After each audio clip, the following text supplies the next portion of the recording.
Olá, boa noite a todos. Me chamo Laura. Sou enfermeira psiquiátrica e no início da minha carreira trabalhei em um estabelecimento residencial de saúde mental. Um de nossos residentes era mudo eletivo, o que significa que ele não falava, não queria, não podia falar. Mas não haviam razões médicas para explicar o motivo. Ele havia falado no início de sua vida e, na verdade, parecia bastante normal naquela época, com exceção de ter quase 2 metros de altura. Ele foi criado no Sul e ingressou no Exército quando tinha 19 anos de idade, mas em uma noite qualquer, ele desapareceu. Ele foi declarado ausente, desaparecido e logo em seguida declarado como morto.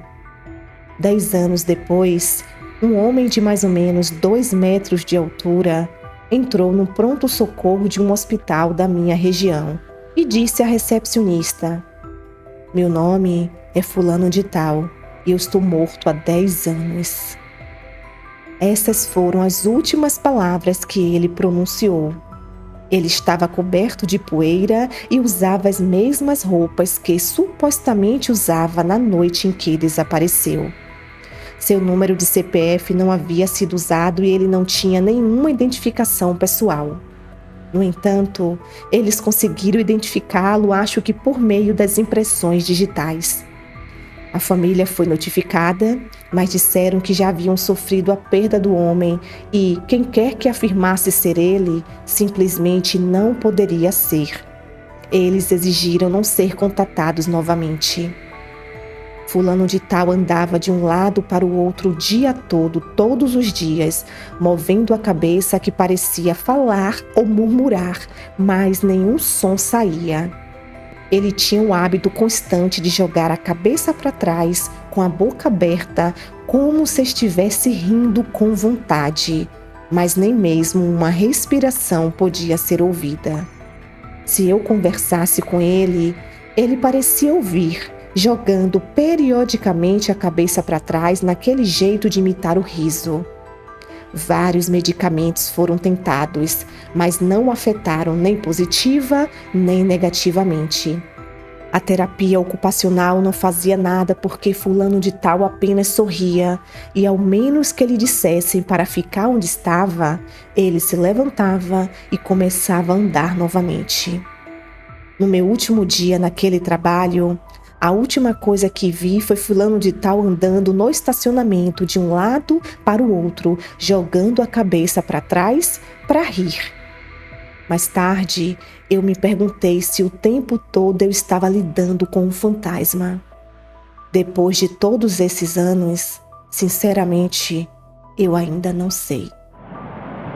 Oi, me chamo Rebeca. Hoje vou compartilhar com vocês uma experiência que tive que me arrepia até hoje. Há alguns anos, mudei-me para um apartamento de um quarto. Foi a primeira vez que morei sozinha. O bloco de apartamento foi construído na década de 1930. Eu já estava lá há alguns meses, quando um dia cheguei do trabalho e fui ao banheiro. Foi quando vi algo estranho. Uma tábua de madeira que cobria um buraco no teto estava caída no chão, quebrada em 2 pedaços. Eu examinei as peças. A tábua tinha 1 polegada de espessura e teria sido necessário que alguém muito forte a quebrasse. Achei que o proprietário tinha mandado alguém trabalhar no sótão. Eu estava congelada de medo. Alguém está lá em cima, com certeza. Foi o que eu pensei. Mandei fotos por e-mail para a proprietária, perguntando se alguém tinha estado lá, com um tom de aborrecimento, já que ela não tinha me avisado.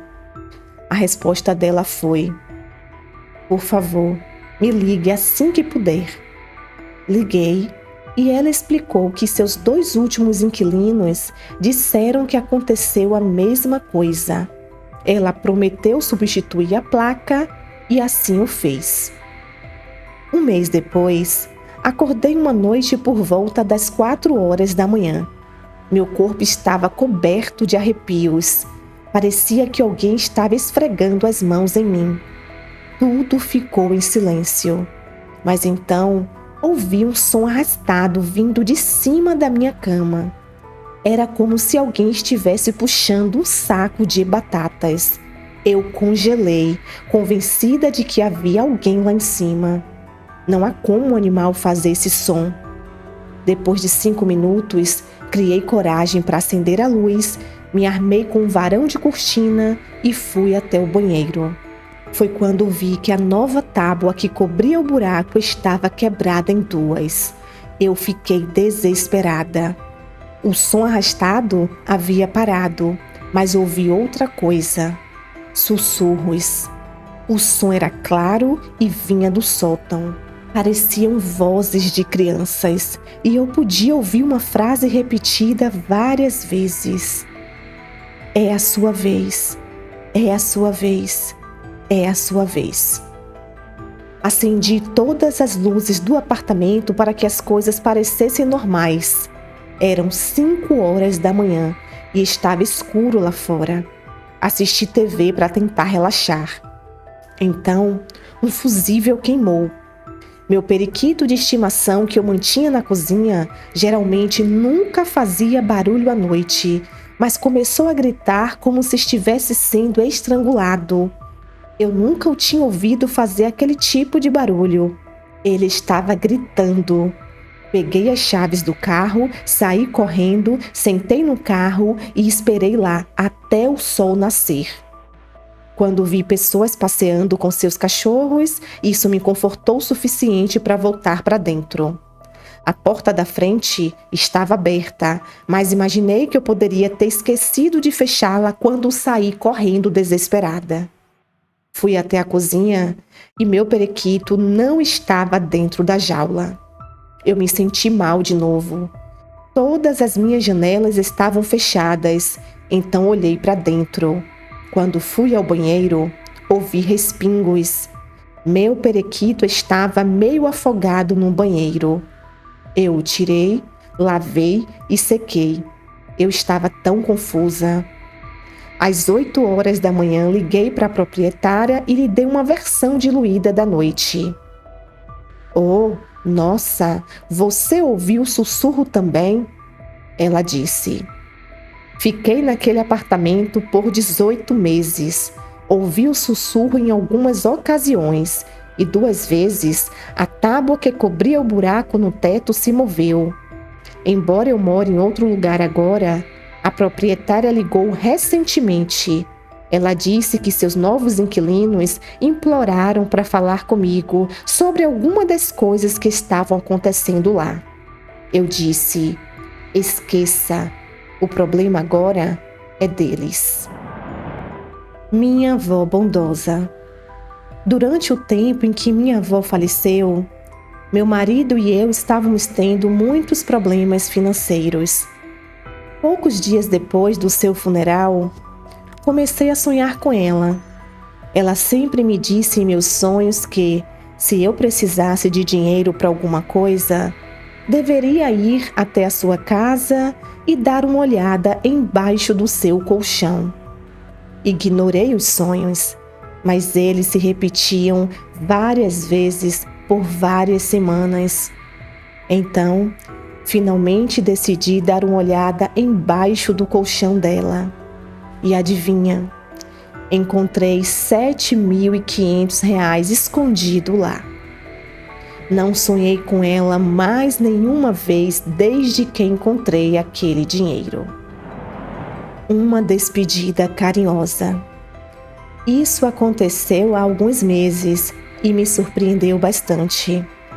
Minha tia idosa, com quase 90 anos de idade, não estava bem e estava em um hospital próximo da minha casa, quando uma noite eu acordei de um sono profundo.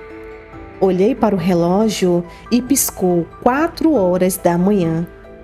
Sem pensar em nada, deitei novamente e voltei a dormir. A próxima coisa que me lembro é que eu estou em um sonho muito vívido, onde estou sentado na minha cozinha, segurando uma menina no colo. No sonho, estou consciente de que ainda são 4 horas da manhã. Então, estou embalando e calando o bebê de maneira desajeitada para não chorar e acordar os meus pais. De repente, houve uma batida na porta da cozinha. E 2 homens em ternos estilos anos 1950, chapéus de feltro e bigodes finos, estavam parados do lado de fora. Sem dizer uma palavra, abri a porta e entreguei o recém-nascido a eles. Em seguida, observei enquanto eles caminhavam pela entrada para a escuridão. Acordei na manhã seguinte e logo me lembrei de tudo sobre o sonho. Desci até a cozinha, onde a minha mãe me cumprimentou com a má notícia. Nossa tia querida faleceu ontem à noite, exatamente às 4 horas da manhã. Me arrepiei toda. Boa noite, meus amores, como vocês estão? Espero que bem. E hoje eu contei para vocês alguns relatos. Eu espero que vocês tenham gostado. Deixe aqui nos comentários destes relatos aqui qual foi mais interessante para você. E lembrando que, se você também tem um relato sobrenatural que deseja que eu conte aqui neste canal, é só mandar para o nosso e-mail, tá bom? Fiquem bem, uma boa noite e até o próximo vídeo.